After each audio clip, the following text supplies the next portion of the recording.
Moussa gis nañu ko nag daanaka dinañ ñëw débuter ak information bu ni mel jëm nag ci li nga xamante ni moom moo di convocation kenn ci suñuy confrère mu di Moustapha Diop nekk foofu ci Walfadjri yi jiite lépp jëm ci rédaction bi gis nañu mbir mi wàcc na ba muy wax que ni jeudi la war a wuy si au moment bu nga xamante ni ñu ngi doon dénoncer d'autres arrestations biir kër goo nga xamante ni yaa ngi fay tasee xibaar tamit mu di Walfadjri lan lañu si mën a jàpp. waaw man de wax dëgg yàlla li ma ci mën a jàpp te di ko wax depuis lors te muy firndeelu de plus en plus mooy beaucoup de Sénégalais y compris man ont l'impression que ni dafa am benn acharnement boo xamante ne actuellement mi ngi sévir autour du groupe Walfadjri Moustapha Diop wax nga ko dina wuy ji affaire le concernant quoi comme on dit Thioro souligné nga ko mais bu ñu fàtte aussi que ni Pape Ndiaye mi ngi ci biir donc mën na parfois te le président foog naa wax na ci bii passé nee na du ay délit de presse. Loolu la wax. voilà léegi lan mooy délit de presse soxna Aïda Mbène ci code pénal Sénégal am na yoo xamante ne ci langage courant di nga ko dégg mais doo ko fekk ci code pénal muy ay délit de presse muy ay infraction politique yooyu noonu amul benn ci code de pénal booy fekk code de procédure pénale wala code pénal booy fekk ñu ne la nii la ñuy toppee wala lii moom mooy une infraction politique mais ci doctrine ci jurisprudence di nga xam ne délit de presse mooy ku nga xamante ne dafa nekk ci presse par voie de presse et par son travail de presse ci lañ ko toppee te loolu je pense que le code de la presse est clair là-dessus ki nga xamante ne moom day rechercher collecter traiter diffuser information kooku moom mooy journaliste donc ci biir liggéey boobu noonu la Pape Ndiaye nekkoon ci loolu la defee la amee yu mu wax par rapport ak affaire Sweet Beauté ci loolu noonu man jàpp naa ne lanu jàppee kii di Thioro dinañ ci ñëw ci loolu noonu aussi la ñu convoqué tey Moustapha Diop donc kon loolu noonu bu ñu ko ooweewul délit de presse lan la ñuy woowee délit de presse finalement parce que oui ay type d'infraction yoo xamante ne mën nañ ko toppee journaliste mais mën nañ ko toppee keneen diffusion de fausses nouvelles diffamation ainsi de suite donc kon y a pas d'infraction type ñu ne lii mooy infraction de presse wala ñu ne infraction type lii moom mooy infraction politique loolu amul ndax amul ci code pénal léegi ki nga xamante ne nag dafa nekk dans l'exercice de sa profession de journaliste kooku noonu bu ñu ko ci toppee parce que dafa wax Pape Ndiaye ci plateau la taxaw di wax Moustapha Diop chaque jour gars yi ñu ngi koy gis par rapport ci Walfadjri ci Walf FM ci YouTube bi muy joxe son opinion alors loolu noonu nag tey jii nii buñ ci convoqué nit wala ñu arrêté ci nit wala ñu condamné ci nit ay la yéwén on ne peut pas trouver mieux que de dire que c'est une infraction de presse lan moo tax le président bañ connotation délit de presse parce que moom daf ko waxoon avant muy doon président dafa ne woon que ni journaliste moom du la yóbbu prison loolu la waxoon on se rappelle très bien maintenant comme que finalement combien de journalistes ont fait la prison sous le règne du président Macky Sall kenn mënu koo compter René Capaie-Bassène journaliste d'investigation établi à Ziguinchor ñëpp xam ko ci wax ci conflit Casamance actuellement mi ngi en peine ci prison à perpétuité lañ ko tëj maanaam ngirul dundam ci loo xamante ne ba ñu koy atte amul benn base amul benn fondement ñoom ci seen bopp nangul nañ ko seen bopp d'autant plus que dañu ne ñi nga xamante ne ñoom ñoo def tuerie boo fa bayoot bi ñu ne kii René moom moo leen yónni ñoom dañ leen a bàyyi. l'affaire boo fa bayoot. mais ñi nga xamante ne ñu ne René moom moo leen yónni ñooñu dañ leen a bàyyi. ki nga xamante ne nee nañ mooy auteur principal bi que René moom mooy complice am muy César Atoute Badiane ndekete moment bi nga xamante ne ñu ngi jugé René moment boobu Sénégal mi ngi en négociation avec cette même Atoute Badiane bi muy wax ne moom moo commandité l'affaire moment bi procès bi di tijji le Sénégal a fait beaucoup de rencontres ak César Atoute Badiane teewut bàyyi nañ ñi ñu soupçonné woon ci ne ñoom ñoo ko def bàyyi nañu César Atoute Badiane seul René Capaie-Bassène journaliste d'investigation boo xamante ne dans l'affaire dans le conflit Casamance moom amul sens interdit en tant que journaliste day dugg ci biir day wax ak gars yi di bind ay livres yoo xamante ne pour la postérité ku bëgg a comprendre lan moo xewoon Casamance il faut lire René Capaie-Bassène malheureusement dañ waxoon ne procès en appel bi c'était le 19 finalement nee nañ dañuy statuer ci liberté provisoire boo xamante ne moom René Capain Bassène yóbbu ko pour dire à quel point cette forfaiture est inimaginable c'est le plus grand scandale judiciaire du Sénégal. Juridiquement loolu laay wax noonu luñ ko mën a mënul nekk moom ci boppam demandé wul benn demande de liberté provisoire ñu fixé woon datu appel bi boole ko ak ñeneen ñooñu noonu ñenn ñi libéré lañ leen ñenn ñi dañuy taxaw ren ñoom ñu ne ko dañuy statuer ci cette demande de liberté provisoire ce qui est absurde donc kon journaliste boo xamante ne amul benn infraction boo ko mën a toppee moom mooy tëdd en peine en prison à Ziguinchor pour la perpétuité giiru dundam te boobu waa ji moom nee na du te journaliste Pape Ndiaye benn cas la parmi tant d'autres parce que boo xoolee kaawu Pape Ndiaye mais Pape Ndiaye fan la defee représailles intimidation ci benn nit Pape Ndiaye nga xamante ne il est tellement doux saa yi du wax sax il ne lève même pas la voix actuellement mi ngi sous les liens de la détention représailles intimidation mise en danger de la vie d'autrui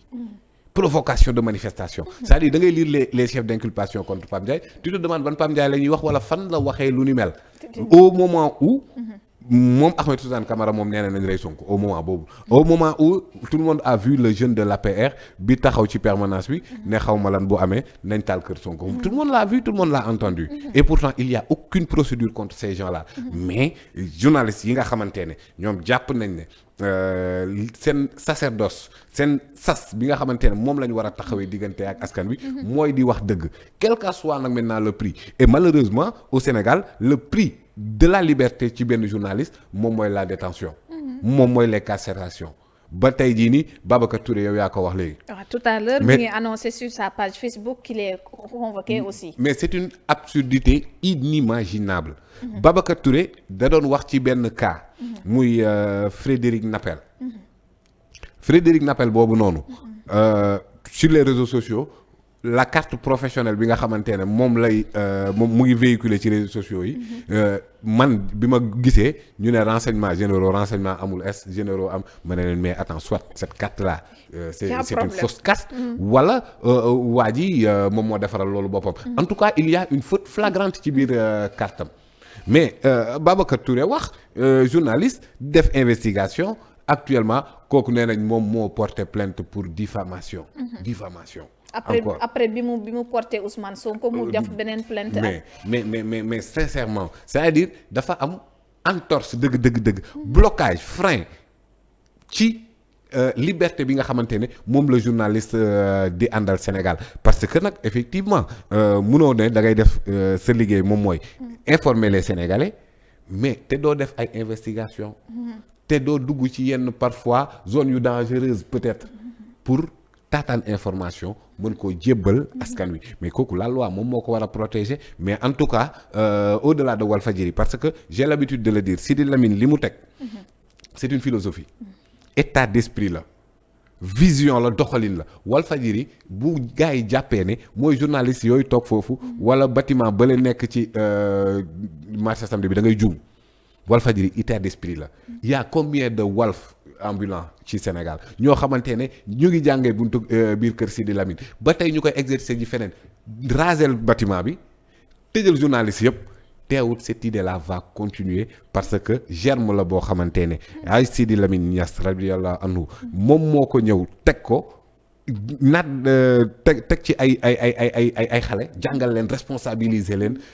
poser germe boo xamante ne kenn mënatu koo arrêter boo defoon Walfadjri ensemble mënatul te chaque jour tu verras des Walf ambulants. mais est-ce que tey du nekk ci presse bi fépp da nga leen di gis parce que on ne peut pas arrêter la mer avec ses bras te foofu la àdduna toll àdduna moom moo toll ci ère boo xamante ne l'expression ne peut plus être freinée la liberté d'expression ne peut plus être annihilée parce que effectivement lu gën a dangereux ngay fekk après boo permettre nit ñi wax seen xalaat da ngay jékki-jékki population jëf seen xalaat defal ko seen bopp comme ni ñu koy faral di mais dans beaucoup de pays au Mali par exemple à un certain moment donné amul opposition amul presse libre amul dara mais da nga jékki-jékki rek dëkk bi éclaté parce que nit ñi bu ñu doon mën a di wax seen xalaat ñu ciy discuter au moins dina wàññi sax yenn ardeur mais boo nee kenn du wax on dirige avec une main de fer. mais da ngay jékki-jékki rek l'affaire dal ci sa kanam bu boobaa kenn du ci mën dara donc cette démocratie cette liberté d'expression li nga xamante ne Sénégal dañ ko mooñaale ak sénégalais. wax dëgg yàlla. kenn ku koy jéem a arrêté moom mooy mettre en danger ce pays là. léegi par rapport ak li nga xamante ni moom mooy nekk kaawa Walfadjri tey bu ñuy jàngat mun nañ ko sànq maa ngi dégg kenn mu ne Walfadjri bu dee nii la ñuy continuer mbaa seeni journaliste duñu jeex la grande question bi ñuy poser est-ce que du tey dafa nekk benn ligne directrice tam bu ñu bëgg a tracer télévision boobu nga xamante ni ñëpp xam nañ seen position depuis ki bi nga xamee ni Sidi Lamine Niass mi ngi dund mais est-ce que du tey la position de ces journalistes moom la ñuy wane xel que ni ça dérange tey nguur bi fi nekk. waaw évidemment c'est-à-dire moom laa la doon wax léegi que Walf maintenant état d'esprit la boo tëjee Walfadjri nga dem YouTube bi muy toj. kon xam na ça arrivé coupé nañ signal Walfadjri ñëpp gis nañ ko mais boobaa lan moo xew mais les ñëpp dañoo dem ci YouTube ba dem Facebook ba assiégé ko finalement ils ont créé plus d'audience pour Walfadjri donc kon mënootoo stopper wala couper signal noonu kese loolu pratiquement cette ère là est révolue léegi lan la Pape Ndiaye la ñu arrêté ñu def free Pape Ndiaye defar photom teg bannière ci kaw après ñu jàpp Coro nga jël Coro jël photom teg ci suuf après boo jàppee Pape Moussa Sow ñu def photom fële maanaam dañuy fexe di jàpp de photo yu fees dee la écran bi ba kenn dootul gisati waa Walfadjri quoi c'est ce qu'ils veulent faire c'est drôle quand même. est-ce que du doon benn sorte de frein tey du freiner Walfadjri dans sa démarche. mais Walfadjri physique peut-être que mën nañ ko raser. mais bu boobaa tu verras Ablaye Mbow nekk feneen di wax vérité yu tàngee noonu. tu verras yaa Moussa Camara nekk Seneweb di wax vérité yu tàngee noonu. kan moo mën a arrêter loolu noonu.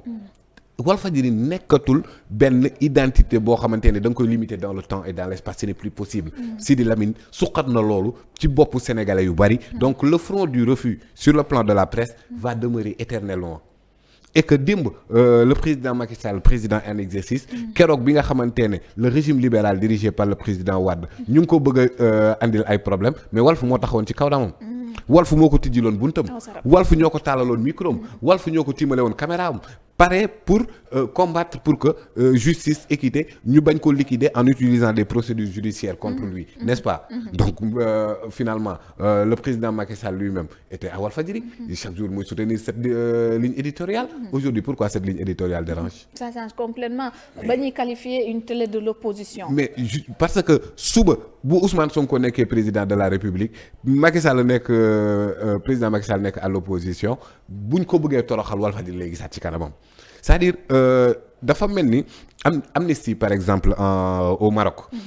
dafa am benn waay ju ñëw mu ne le roi Hassan II que amnistie vraiment day sonalaate quoi nekk fi di dénoncer di kii yow daal il faut Sa Majesté nga liquider amnistie le roi Hassan II tyran il a dit amnistie vraiment amnistie m'emmerde amnistie me dérange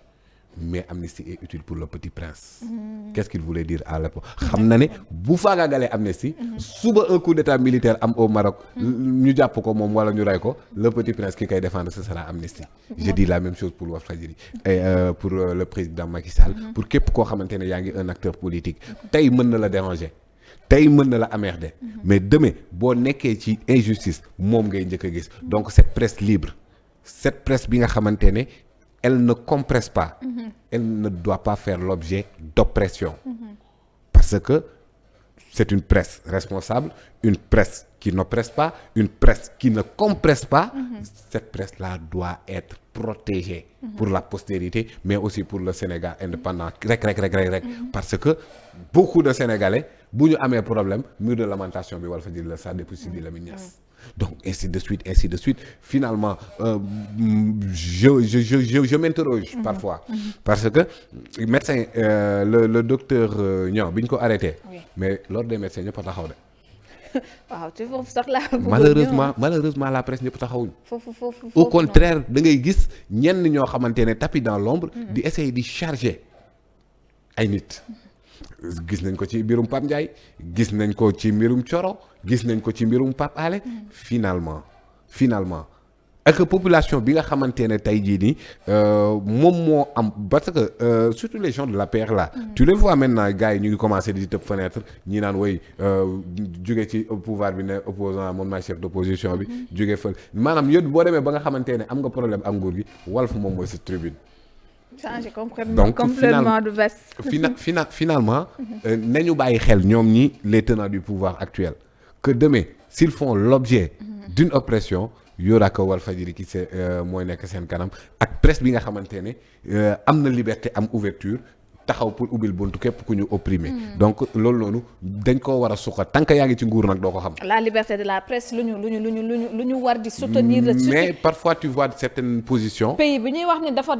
am démocratie comme le président l'a tantôt dit woyofal na ba daanaka mel ni ne ku fàtte ni sax y a des journalistes yoo xamante ne actuellement ñooy croupir en prison te waxu mandat de dépôt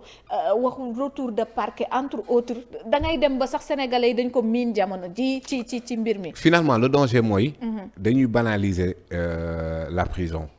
dañuy dem ba dañuy banaliser les procédures judiciaires da ngay gis il faut faire une observer avec les réseaux sociaux c'est-à-dire maintenant booy convoqué nañ la DIC héros ngay doon. or ba ay corps yoo xam affaire yoo xam boo ko déggaat da ngay tiit ay DIC division des investigations criminelles. ay BIP GIGN ñooñu boo leen déggaat da ngeen di tiit mais léegi xoolal. Comment ils sont devenus lu ñu banaliser noonu. kumpa amatul par rapport ak yenn corps yi. mais justement xam nga état liy waral mu am force loolu la Louis Althusser di wax les appareils répressifs d'état et les appareils idéologiques d'état. L'appareil répressif d'état dafa war a paraître fort garder benn mythe. Malheureusement léegi on a une démythification de ces structures-là et de la procédure judiciaire de manière générale. Donc il faut que nag ñu delloo si waat ñun tamit redorer le blason de la justice ba ñoxoon njaay rek nga def procédure judiciaire nga gis ñoo xamante ne lu ne fàng kenn mënu koo jeex. le gars kaleen ñu rey Sonko nañ rey Sonko dafa ne fàng kenn mënu koo jeex. des fois ñu ne non dugalul plainte lu ci ëpp loolu la ñuy wax. non jaru ko qui a porté plainte contre Moustapha Diop. déggaguñ plainte. Qui a porté plainte contre Thioro. Qui a porté plainte contre Pape Ndiaye. Kenn porté wu leen plainte attention c'est-à-dire il y a des infractions qui sont assujetties à une plainte préalable de la victime. Viol, diffamation, ainsi de suite mais am na les infractions yi nga xamante ne moom lañ leen di toppee ñooñu ñëpp. loolu c'est le procureur qui s'autosaisit. Pourquoi le procureur ne s'est pas autosaisi dans l'affaire comment il s'appelle encore Ahmed Suzanne Camara. Pourquoi le procureur ne s'autosaisit pas quand il voit une série d'invectives et parfois dangereuses ci stabilité réew ci contre Ousmane Sonko. Mais tout le monde a vu l'ex-ministre dire que ni moom am na ay preuves que ni Sonko rebelle la. kooku da nga ko waroon a woo. un rebelle. qui circule librement ci biir Sénégal. mais moo yow am nga ci ay preuves. mais attends dañ la war a woo nga ñëw. au moment où ñu ngi wax ay forces occultes mi ngi fii entre autres ñu ngi fii jàpp ay commando entre autres. oui un délire vraiment délire quoi parce que commando quoi yow boo demal rek ci Google rek nga tapé commando xool yan nit lañ lay andil. wala nga tapé ay voilà tout le monde a vu le 4 avril. merci nga bind ay forces spéciales tu verras nit ñi ngay gis. mais ay forces spéciales Sénégal lan la Amidia. mère Amidia quoi mère. Inoffensive pour benn transfert d'argent bu dérisoire ñu ne financement du terrorisme force spéciale. Kaba Diakité koo xamante ne mi ngi fii ci parcelle boo demee fekk fa ses entreprises boo demee fekk fa sa famille boo demee fekk fa sa femme nga gis ay jeunes yu bare yu muy employé ci réew mi ci parcelle mu nekk fa un modèle. ñoom ñi nga xamante ne ñoom ñoo yoon nguur gi yàgg solliciter ses services. référendum bi passé rek moom moo ci mujj Amadou Ba hôtelam la defoon ses quartiers général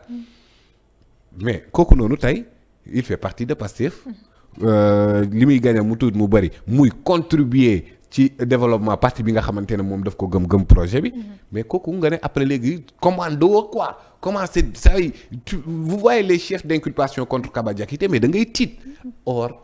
c'est quelqu'un d'inoffensif. Et d'ailleurs malheureusement boo xoolee ñoom ñi nga xamante ne ñoo ànd ak le parti au pouvoir mais ils sapent carrément la présomption d'innocence comme si ñi nga xamante ne sax dañ leen interpeller rek muy Thioro muy Kaba muy ñeneen ak ñeneen comme si c'était des coupables alors qu'ils sont présumés innocents ñoom ñëpp. comme ni ko président waxee nee na ku ñu fi jàpp rek léeg-léeg dañuy foog ni dëgg-dëgg liñ la jàppee. mais là je suis d'accord avec lui parce que Sénégal dañ lay interpeller rek ñu ne yaa coupable léegi surtout nag si y a des gens qui veulent en régler des comptes politiques. surtout ça ñoom ñooy ñëw nekk ci réseaux sociaux yi avec une série d'invectives inimaginables mais ñooñu li ñuy def noonu dafa jalgati yoon parce que la présomption d'innocence